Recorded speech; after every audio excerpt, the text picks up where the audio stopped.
ইতিমধ্যেই গণমাধ্যমে দেখেছেন সাদ্দাম হোসেন ছাত্রলীগের একজন কর্মী ছিল। তার স্ত্রী নবজাতক সন্তানকে হত্যা করে আত্মহত্যা করে। সাদ্দাম কারাগারে।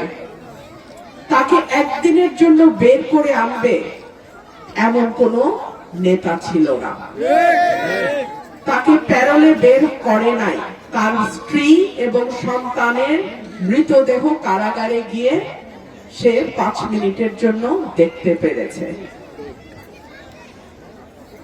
যাদের পেছনে সাদ্দামের মতো কর্মীরা গত 15 বছর রাজনীতি করেছে, যাদেরকে সাদ্দামের মতো কর্মীরা নেতা বানিয়েছে, তারা কিন্তু সাদ্দামের পরিবারের খবর নেয় নাই। সাদ্দাম হয়তো ছাত্রলীগ করত, কিন্তু ছাত্র দলেও তো এমন কর্মী ছিল 15 বছর।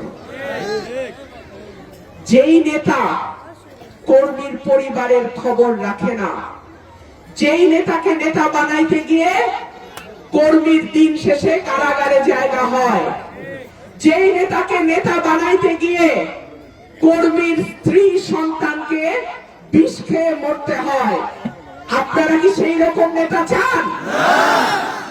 গত 15 বছর কুতুব, বড় বড় কুতুব বিএনপির মোবাইল টেলিফোন বন্ধ, নম্বর বিদেশি, কর্মীরা সেই নম্বর জানে না।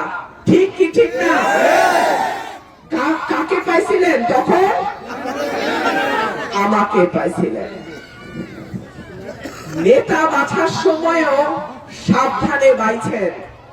ভাইরা আমার, সাদ্দামের পরিণতি যেন বাংলাদেশে কোন দলের কোন কর্মীর কপালে না ঘটে।